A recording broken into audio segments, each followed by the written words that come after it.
جب میرے پاس کوئی پریشان آدمی آتا ہے نا, جس کو کوئی بہت بڑا غم پہنچا ہو اور اس کی حالت خراب ہو رہی ہو, میں اسے ایک بات لازمی کہتا ہوں کہ وقت سے بہترین مرہم دنیا میں کوئی نہیں. یہ ٹائم گزار لو, جیسے جیسے ٹائم گزرے گا نا حالات اپنے آپ کو خود ہی ایڈجسٹ کرتے چلے جائیں گے.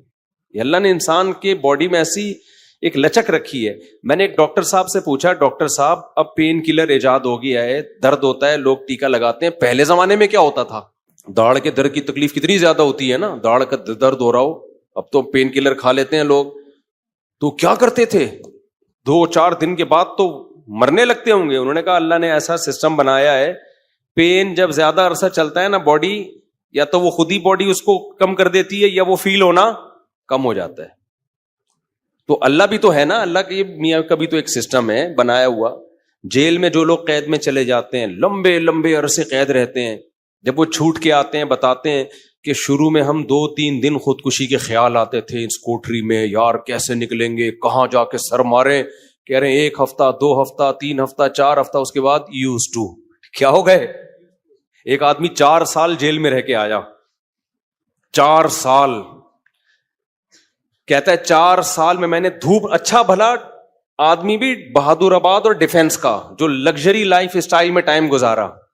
میں نام نہیں بتاؤں گا, بدنام ہو جائے گا بیچارہ, ایسا نہ ہو مزید کوئی رشتہ ہی نہ دے اس کو. مدیز اس لیے کہ شادی شدہ ہے. خیر اس وقت کما رہا تھا وہ, تو وہ کسی شبہ میں اٹھا کے لے گئے اس کو. اچھا بھلا ڈیفنس یا بہادر آباد کا لڑکا تھا. بہادر آباد بھی اچھا ایک ایسا علاقہ ہے, لگژری لائف اسٹائل میں پلا. زیادہ ٹائم اس کا یورپ اور یعنی یورپ میں گزرا ہے. کسی شبہ میں اٹھا لیا اس کو. 4 سال اس نے دھوپ نہیں دیکھی.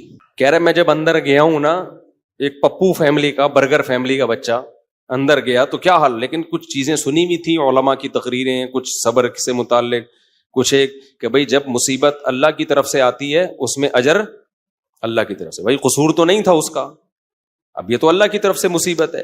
نبی صلی اللہ علیہ وسلم نے فرمایا ایک کانٹا بھی چبھتا ہے نا اس پہ بھی اجر ملتا ہے. اللہ تھوڑی غافل ہے, ہر چیز آزمائش ہے ہمارے لیے. خوب سمجھ لو, اتفاق سے کچھ بھی نہیں ہو رہا. یہ جو ہم سمجھتے ہیں نا بائی چانس ایسا ہو گیا ہے, یہ ہمیں دیکھنے میں ایسا لگ رہا ہوتا ہے, ورنہ بائی چانس کچھ بھی نہیں ہوتا. جو کچھ ہو رہا ہے اللہ کے ارادے سے ہو رہا ہے. خوشی بھی پہنچ رہی ہے اللہ کے ارادے سے, غم بھی پہنچ رہا ہے اللہ کے ارادے سے. تو نبی نے فرمایا کہ جس کو خوشی پہنچتی ہے نا مسلمان کو, کافر کو خوشی پہنچتی ہے کہتے بائی چانس, یہ ہو گئے میری لک ہے, وہ لک کہتا ہے اس کو, لک ہے. ایک دفعہ میں ایک ڈاکومنٹری دیکھ رہا تھا, یہ جو کروڑوں اسپم ہوتے ہیں نا جو ماں کے رحم میں جاتے ہیں, جن میں سے ایک کو اللہ سلیکٹ کرتے ہیں انسان بنانے کے لیے. تو ڈاکومنٹری میں کسی گورے نے لکھا ہوا تھا کہ آئی ون دس میچ, یعنی کروڑوں خربوں میں یہ میچ جیت گیا. ٹھیک ہے, او بھائی تو نہیں جیتا ہے, یہ سلیکشن کس کی ہے؟ اللہ کی ہے. وہ کہہ رہے ہیں بھی بائی چانس ہو گیا کہ میں پیدا ہو گیا. بائی چانس کوئی بھی نہیں ہوتا, سب کس کا ارادے سے ہو رہا ہے؟ اللہ کے. اللہ نے تجھے پیدا کرنے کے لیے کمبخت سلیکٹ کیا ہے, اور اللہ پھر کہہ رہے ہیں نحن خلقناکم, ہم نے تمہیں پیدا کیا, ہمارا احسان ہے, تو اب اس احسان کا بدلہ دو.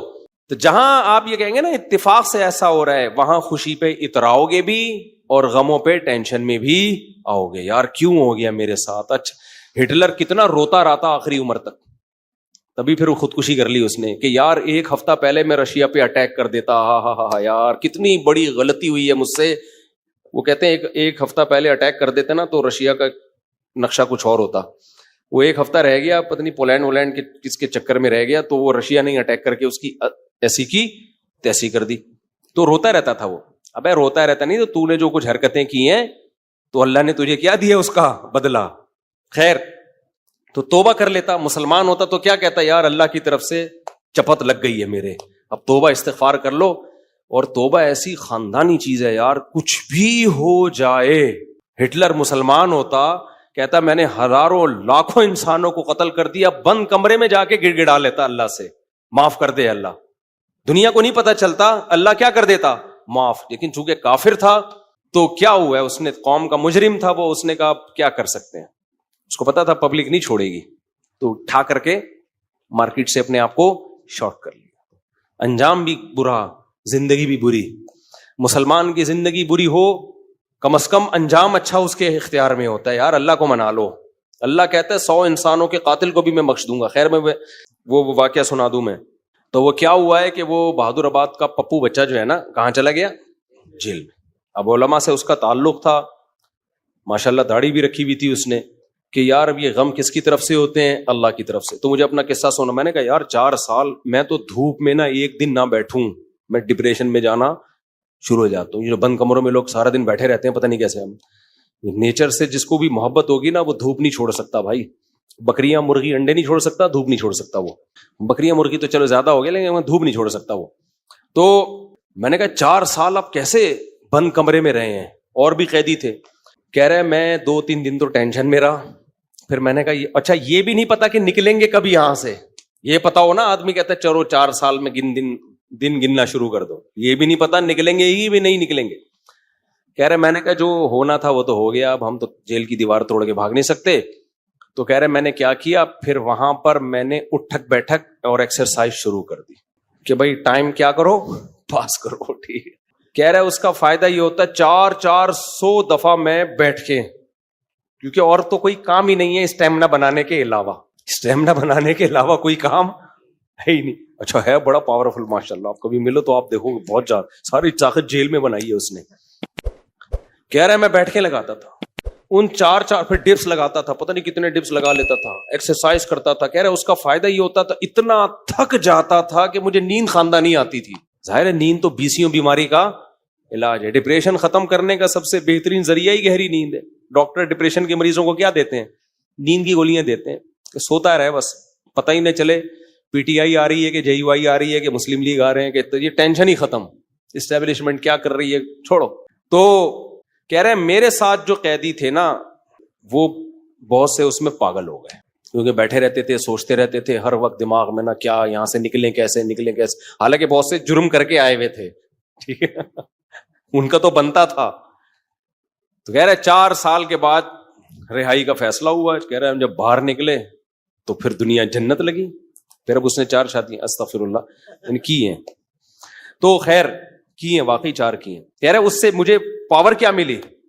کہہ رہے ہم تو مجرم تھے نہیں, ہم جب باہر آئے نا ہم نے کہا اچھا یہ ہوتا ہے, ٹوٹل سزا کیا ہے, کچھ بھی کر لو یہ ہے.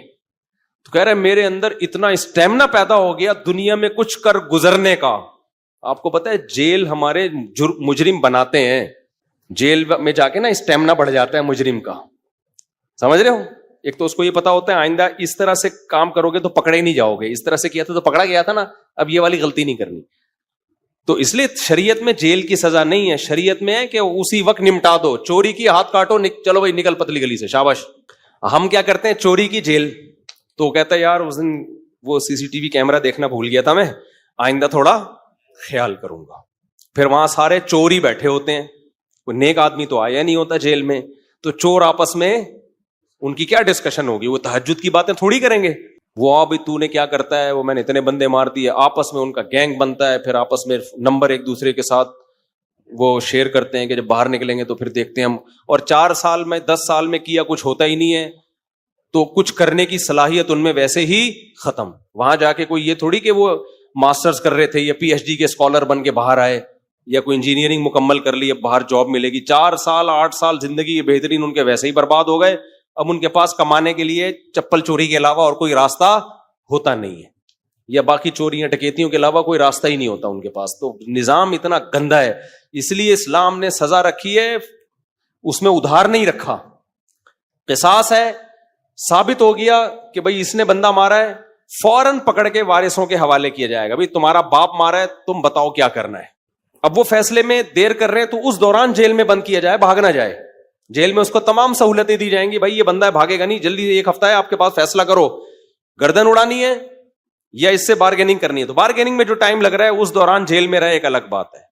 1 آدھ ہفتہ سعودی عرب میں ایسا ہی ہوتا تھا, آپ کا پتہ نہیں کیا ہو رہا ہے. قصاص اب 1 ہفتہ, اس کے بعد سر قلم کرنا ہے, چلو بھائی اڑا دو سر اس کا.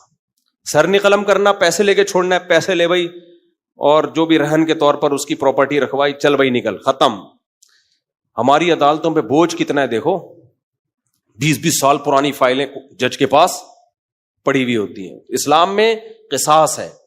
دانت توڑ دیے, ٹائم نہیں ہے بھائی, کون سا والا دانت توڑا, یہ والا, اب بتا دانت توڑنا ہے اس کا. دیکھو نبی صلی اللہ علیہ وسلم کی خدمت میں کتنا زبردست واقعہ ہے. حدیث میں آتا ہے حضرت انس رضی اللہ تعالی عنہ کی جو پھپھی تھی نا، کس کی؟ حضرت انس ابن مالک کی پھپھی. حضرت انس نبی کے خادم تھے. ان پھپھی نے اپنی باندی کو مکہ مارا یا تھپڑ مارا تو وہ باندی کا دانت ٹوٹ گیا. جو لونڈی تھی نا باندی، اس کا دانت ٹوٹ گیا. صحیح ہے نا؟ تو نبی کے پاس کیس آیا تو آپ نے فرمایا اللہ کی کتاب کے مطابق فیصلہ کروں گا. تو کتاب اللہ تو یہی کہتی ہے دانت کے بدلے دانت. تو اب بڑے مسئلہ ہو گیا کہ بھائی یہ تو اتنے خاندانی لوگ ہیں اور باندی یہ تو لونڈی ہے، لونڈی کا دانت ٹوٹ گیا، ملازم کو تھپڑ مارا دانت ٹوٹ گیا، تو اب سیٹھ صاحب کا بھی دانت توڑا جائے کیا؟ گوروں کے ایسا کوئی قانون نہیں ہے اسلام میں کہ بھائی دونوں انسان ہیں تو دونوں کے دانت کی سیم ویلیو ہے. تو نبی نے فیصلہ کیا دانت کے بدلے دانت توڑا جائے گا. یہ بھی نہیں دیکھا کہ انس بن مالک میرے شاگرد ہیں، 10 سال میری خدمت کی ہے تو اتنی خدمت گزار ہیں تو ان کی پھوپھی کے ساتھ میں رعایت کروں. فرمایا نہیں، میں فیصلہ کروں گا کتاب اللہ کے مطابق. تو کتاب اللہ میں کیا تھا؟ دانت. اچھا باندی کو یہ توقع نہیں تھی کہ میری جو مولا ہے، آقا ہے، اس کے دانت توڑے جائیں گے. ان لوگوں کو یہ توقع نہیں تھی. تو جب نبی نے فیصلہ کیا نا تو پھر انہوں نے پھر معاف کر دیا کہ بھائی، انہوں نے کہا کہ یہ تو ہماری مولا ہے، مالکن ہے، میں اس کا دانت کیسے توڑ سکتی ہوں. تو پھر انہوں نے خود ہی معاف کر دیا. تو پھر نبی نے، کیونکہ اس کو حق ہے، تو کیس 2 منٹ میں کیا ہو گیا؟ ختم. اگر انگریز کی حکومت ہوتی یا ہماری پاکستانی حکومت ہوتی اب تک چل رہا ہوتا وہ کیس. دونوں مر چکے ہوتے، دونوں قبروں میں جا چکے ہوتے، ابھی تک ان کے دانت کے کیس کی فائلیں بولو موجود ہوتی اور پوسٹ مارٹم ہو رہا ہوتا کون سا والا دانت ٹوٹا تھا، ہلا تھا یا ٹوٹا تھا، ان کے مکے سے ٹوٹا. ایسا گندا غلیظ نظام ہمارے اوپر مسلط ہے، اس میں انصاف کے علاوہ سب کچھ ملے گا آپ کو. تو اسلام نے کیا سزائیں رکھی ہے ٹھک ٹھک ٹھک کر کے کہ بھائی تھپڑ کے بدلے میں کیا ہے؟ تھپڑ. تو قصاص کا نظام رکھا ہوا ہے اللہ میاں نے بڑا زبردست. وَكَتَبْنَا عَلَيْهِمْ فِيهَا أَنَّ النَّفْسَ بِالنَّفْسِ وَالْعَيْنَ بِالْعَيْنِ وَالْأَنْفَ بِالْأَنْفِ وَالْأُذُنَ بِالْأُذُنِ وَالسِّنَّ بِالسِّنِّ وَالْجُرُوحَ قِصَاص. کیا زبردست آیت ہے. اللہ فرماتے ہیں ہم نے لکھ دیا ہے آنکھ کے بدلے آنکھ. کسی نے تمہاری آنکھ پھوڑی ہے، تم کورٹ میں جاؤ گے جی اس نے آنکھ پھوڑی ہے، یہ ثابت کرو گے، دلائل سے ثابت کر دیا، کورٹ کہے گی تو بھی پھوڑ دے اس کی یہ والی آنکھ. البتہ یہ کام ڈاکٹر سے لیا جائے گا، ویسا نہ وہ پھوڑنے پھاڑنے میں کچھ اور ہی نہ پھوڑ پھاڑ دے، اتنا لمبا چھورا مارے کہ پیچھے سے ہی نکال دے. تو اس میں ماہرین سے مدد تو لی جائے گی، لیکن یہ ہوگا بھائی آنکھ ضائع کی ہے تو تمہاری بھی آنکھ ضائع کی جائے گی. دانت توڑا ہے، سن بسنی، دانت کے بدلے دانت. سمجھ رہے ہو؟ تو یہ پوری قرآن نے ڈیٹیل بیان کی ہے. یہ ہوتا ہے انصاف. اٹ از کالڈ انصاف. اس میں جس نے جرم کیا شراب پی کے آیا تھا یا بغیر شراب کے کیا ہے، اس سے کوئی فرق نہیں پڑتا. یورپ امریکہ میں ہوتا ہے پی کے آپ نے دانت توڑ دیا تو کہتے ہیں سزا ہلکی ہے کیونکہ آپ پیے ہوئے تھے، آپ کو ایکچولی پتہ نہیں تھا کہ میں کیا کر رہا ہوں. اسلام کہتا ہے پینا یہ آپ کا ہیڈ ایک ہے، جو جرم پینے کے بعد ہوگا آپ کو اس کی پوری پوری سزا ملے گی. تبھی اسلام میں احناف کا یہ موقف ہے کہ شراب پی کے طلاق دے دی تو ہو جائے گی. آپ یہ نہیں کہہ سکتے کہ میں نشے میں تھا ہو جائے گی طلاق. کسی حدیث سے نہیں ہمیں پتہ چلتا کہ نشے میں طلاق واقع نہیں ہوتی. خوب سمجھ لو. تو اگر شراب کسی نے خود پی ہے تو وہ اس کا ایسا نہیں ہے کہ اپنے تصرفات اس کے کالعدم ہوں گے. تو بندہ مارے گا، شراب پی کے بندہ قتل کر دیا نا تو شرابی سے قصاص لیا جائے گا. حالانکہ قصاص تو ایسی چیز ہے جو شبہے سے بھی ساقط ہو جاتی ہے. سمجھ رہے ہو؟ دیکھو ایک مثال دیتا ہوں. آپ نے ڈنڈا گھمایا کسی کے سر پھوڑ دیا، وہ مر گیا تو قصاص نہیں ہے، آپ کو قتل نہیں کیا جائے گا، دیت دی جائے گی. وجہ اس کی ہے کہ اس میں اس بات کا امکان تھا کہ ہو سکتا ہے یہ قتل نہ کرنا چاہ رہا ہو، غلطی سے بندہ مر گیا ہو. جیسے موسیٰ علیہ السلام نے تھپڑ لگایا تھا قتل کرنے کی نیت سے تھوڑی، تو وہ بندہ ہی مر گیا. اب اس میں قصاص تھوڑی ہے بھائی، ہم نے جان کے تھوڑی مارا ہے. تو ڈنڈے میں اس بات کا امکان ہوتا ہے کہ بھائی ویسے ہی پتھر مار رہا ہو تو قتل کی ارادہ نہ ہو. آلہ جارحہ جسے کہتے ہیں نا، جو قتل ہی کے لیے بنے، بندوق ہے، چاقو ہے، اس سے کوئی مارے گا تو قصاص ہے. سمجھتے ہو کہ نہیں سمجھتے؟ ہاں ڈنڈے سے کسی نے مارا اور دلائل سے پتا چل گیا کہ اس کی نیت ہی قتل کرنے کی تھی، وہ ایک الگ بات ہے. لیکن نارملی جو ہے نا، جب قتل کے لیے آلہ جارحہ کا ہونا ضروری ہے. اب مسئلہ یہ ہے، میں بات ہی پتہ نہیں بھول گیا جو بتانا چاہ رہا تھا. یہ میں نے ڈنڈے والی مثال کیوں دی ہے؟ ہاں دیکھو، میں بتانے کا مقصد یہ تھا کہ ذرا سا بھی شبہ آ جائے نا کہ پتہ نہیں اس کی نیت قتل کی تھی یا نہیں تھی، تو اس کا فائدہ کس کو ہوگا؟ قاتل کو. اس سے قصاص نہیں لیا جائے گا، کیونکہ ہو سکتا ہے یہ قتل نہ کرنا چاہ رہا ہو، غلطی سے بندہ مر گیا ہو، یہ تو سر پھوڑنا چاہ رہا ہو، خالی تھپڑ مارنا چاہ رہا ہو. لیکن شراب پی کے کسی نے بندہ مار دیا نا چاقو سے یا بندوق سے, یہاں شریعت قاتل کو فیور نہیں دیتی. حالانکہ یہ زیادہ فیور بنتا ہے, یار اس کی نیت تھوڑی تھی, تو پی کے ٹہل رہا تھا. تو احناف یہی کہتے ہیں, امام حنیفہ, کہ جب قاتل کو شراب کے بعد اتنا سا فیور نہیں دیا جا رہا, حالانکہ اس کا دماغ کام نہیں کر رہا, تو طلاق تو قصاص سے کم درجے کی چیز ہے. اس میں اگر کوئی پی کے طلاق دے گا نا تو ہو جائے گی, سمجھتے ہو, کیونکہ اس کے اس جرم کو فیور نہیں دیا جائے گا اس پہ, کیونکہ پی کیوں تو نے, وہ کہہ سکتا ہے نا میں تو پی ہوئی تھی تو مجھے کیا پتا, پینے سے پہلے تو تجھے پتا تھا نا, پینے کے بعد کچھ بھی ہو سکتا ہے, بندہ بھی مر سکتا ہے, بیوی کو ڈیورس بھی ہو سکتی ہے. یا ایک مشہور سوال ہے کہ پی اس نے, سزا بیوی کو کیوں دے رہے ہو؟ تو طلاق میں شریعت نے مرد کے تصرف کا اعتبار کیا ہے, اس میں عورت کی پوزیشن کو نہیں دیکھا ہے کہ وہ مظلوم تھی یا ظالم تھی, مرد کی, کیونکہ طلاق کہتے ہیں مرد کی ملکیت سے چیز کا نکلنا, اس میں شریعت نے یہ سمجھا ہے نقصان مرد کا زیادہ ہو رہا ہے. سمجھتے ہو کہ نہیں سمجھتے ہو؟ تو اب یہاں پر بھی یہی ہے کہ اگر کوئی بلا وجہ بیوی کو طلاق دے دے تو بھی تو عورت کا کیا قصور ہے, لیکن پھر بھی ہو جائے گی. تو ہم کہتے ہیں شراب پی کے دے رہا ہے تو بطریقہ اولا ہوگی. تو آج کل بہت زیادہ ہو رہا ہے, اور پھر لوگ فتوے دائیں بائیں سے لے آتے ہیں کہ جی وہ فلاں نے, سعودیہ کے مفتی نے فتویٰ دیا ہے طلاق نہیں ہوئی چونکہ پی ہوئی تھی, فلاں نے فتویٰ دیا. آج کیا ہوا ہے, ایک آدمی نے کھڑے کھڑے بیوی کو 6 طلاقیں دی ہیں, سب نے یہاں کے مدارس نے فتویٰ دیا, طلاقیں ہو گئی ہیں. سعودیہ کے کسی مفتی سے لائیو ویڈیو کال پہ بات کی, اس مفتی نے بولا کہ میں کسی فقہ شقہ کو نہیں مانتا, کوئی طلاق نہیں ہے. تو میں نے کہا یہی اس کے جاہل ہونے کی دلیل ہے کہ 1400 سال سے جو اسلامی قانون مرتب ہوا آ رہا ہے, اس جاہل آدمی کو وہ پتہ نہیں ہے, اور یہ اٹھ کے آیا ہے اسلام سکھانے کے لیے. تو یہ جو کہتے ہیں نا فقہ شقہ نہیں مانتا, اس کا مطلب ہوتا ہے سارے گھاس کھا رہے تھے, ہم اکیلے آئے ہیں دنیا میں جو اب قرآن و سنت کو ہم نے سمجھا ہے. خیر, تو کہاں سے کہاں بات چلی گئی, بہت اسپیڈ مار رہا ہوں آج میں. ہاں, بہادر آباد سے پھر وہ جیل سے نکلے. ہاں, تو یہ میں عرض کر رہا تھا کہ اسلام کا نظام کتنا بہتر ہے یار. زنا کیا ہے 100 کوڑے مارو, چھوڑ دو بس اس کو, پھر ملامت نہ کرو اس کو.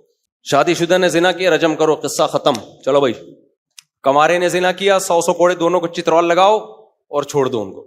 کسی نے زنا کی غلط تہمت لگا دی, 80 کوڑے لگاؤ, چھوڑ دو, چل بھائی. کیس نہیں ہے لمبے لمبے, سمجھتے ہو کہ نہیں سمجھتے ہو؟ تو لمبے لمبے کیس نہیں ہے.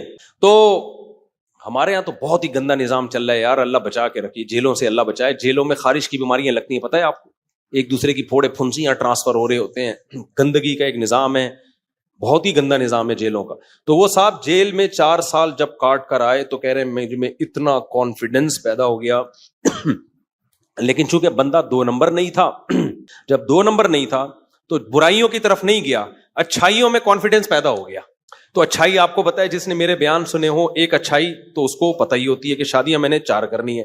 تو کہہ رہا ہے میں جیل سے باہر نکلا نا, بیانات میرے سنے میں تھے, تو کہتا ہے میں نے سوچا کہ اب کسی کا باپ میرے کو روک کے دکھائے 4 شادیوں سے, کیونکہ اتنی ٹینشن جیل میں, کہہ رہے میں نے اٹھا لی ہے کہ اب ٹینشن میرے لیے مسئلہ نہیں, کیونکہ دوسری میں آدمی ٹینشن کی وجہ سے نہیں کرتا نا, کہہ رہے ٹینشن کی ایسی کی تیسی. دیکھو اس نے صبر کیا نا, تو یہ جیل اس کے حق میں کیا ہو گیا, مفید. اگر صبر نہ کرتا, جلد بازی والا کام کرتا, جیل میں بیٹھا رہتا, یہ کیا ہو رہا ہے میرے ساتھ, میں نے تو کوئی ایسا گناہ نہیں کیا, اللہ کو میں ہی ملا تھا. کبھی حکومت کو گالیاں دیتا, کبھی پولیس کو گالیاں دیتا, کبھی فوج کو گالیاں دیتا, کبھی عمران خان کو, کبھی مسلم لیگ کو, کبھی کس کو. ان پہ کچھ بھی اثر, جو بھی نہیں رینگتی ان کے اوپر. کیا خیال ہے, ان پہ جو بھی نہیں رینگتی, کسی پہ کچھ بھی نہیں ہونا تھا. اور اللہ کو بھی ایسے لوگ اعتراض کرنا شروع کر دیتے ہیں. اس نے یہ بولا بھائی میرے بس میں جو ہے میں وہ کروں گا, جو میرے بس میں نہیں ہے وہ میں نہیں کر سکتا.